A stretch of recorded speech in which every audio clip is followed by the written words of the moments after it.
안녕하십니까. 2024년 8월 6일 화요일입니다. 코페스 동반자 채널에서 오늘은 전홍축 소형 원자로 기술 발전과 한국형 원자력 잠수함 기대, 이런 주제로 말씀을 드리도록 하겠습니다. 다루고 싶은 주제였기 때문에 오늘 말씀을 드려보고 싶습니다. 마침 언론에서 한국이 KSS 배치 3에서 전홍축 핵추진 잠수함을 개발할 것 같다, 이런 보도를 했기 때문에 그런 겁니다. 지금 전홍축 원자력 잠수함 하면은 프랑스를 떠오릅니다. 프랑스가 전홍축 원자력 핵잠수함을 운영하는 나라이기 때문에 그런데 그 기술이 사실은 오래된 기술입니다. 그래서 프랑스 원자력 잠수함 하면은 미국이 별로 쳐주질 않습니다. 이번에 프랑스가 호주를 꼬드겨서 프랑스에 전홍축 원자력 잠수함을 수출하려던 것을 태클을 걸어가지고 백지화시킨 거 다 아실 겁니다. 그리고 미국이 우리 거 써라, 쟤들 거 못 쓴다, 맨날 뜯고 고치다 작전 못한다, 이렇게 이야기를 해버린 거 다 기억하실 겁니다. 그러면은 미국이 전홍축 소형 원자로를 만들 기술이 없어서 그걸 사용하지 않느냐? 그건 아닙니다. 그 부분도 세계 최고입니다. 그런데 초대형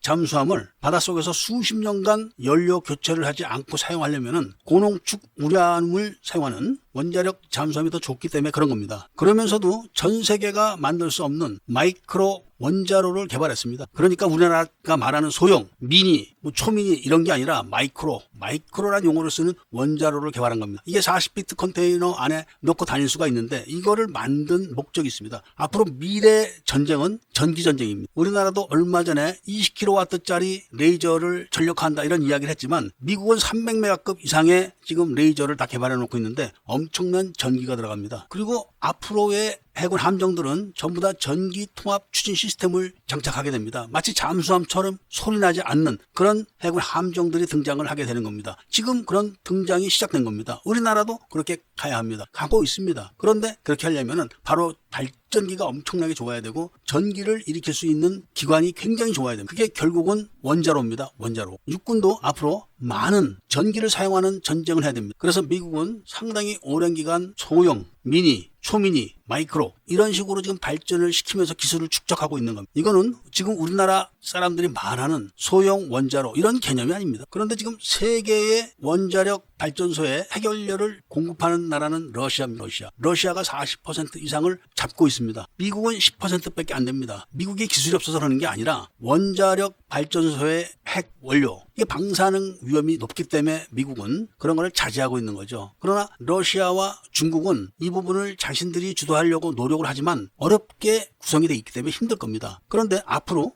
연구용 전홍축 우라늄을 공급하는 나라가 어디냐? 바로 한국입니다. 한국은 현재 광물에서 직접 우라늄 235를 농축할 수가 없습니다. 그리고 사용한 그 연료를 재처리를 할 수가 없습니다. 그런데 연구용 원자로는 미국이 이거를 이상하게 허용을 해준 겁니다. 왜냐하면 연구용 원자로는 93%까지 농축되어 있습니다. 그러니까 거의 핵무기 수준의 우라늄을 사용하고 있기 때문에 미국이 이걸 우려해서 전부 다 전홍축 우라늄으로 교체를 하는 그런 개발을 한 겁니다. 그리고 그 전홍축 우라늄을 연구용으로 만들게 한 게 바로 우리나라입니다. 좀 오래됐습니다. 미국이 원료를 공급하고 한국이 그거를 다시 강화해서 전홍축 우라늄으로 만들어서 프랑스와 벨기에가 이거를 점검을 해가지고 전 세계 연구소에 뿌리는 겁니다. 현재 우리나라가 민간 선박에 소형 원자로를 장착하기 위해서 연구소를 건립하고 시험실도 가동한다고 하지만 민간 선박은 원자력 시스템을 채워가지 않습니다. 근데 연구하는 것은 누가 뭐라고 하지 않지만 그런 거를 앞세워서 군사적인 연구를 하는 것인데 마이크로 원자로의 냉각 방식도 특이하다고 합니다. 문제가 되면 다 녹아서 굳어버려가지고 사고가 커지지 않게 하고 또 연료를 가동하는 상태로 교체할 수 있고 또는 더 충전할 수 있고 이런 기술들이 다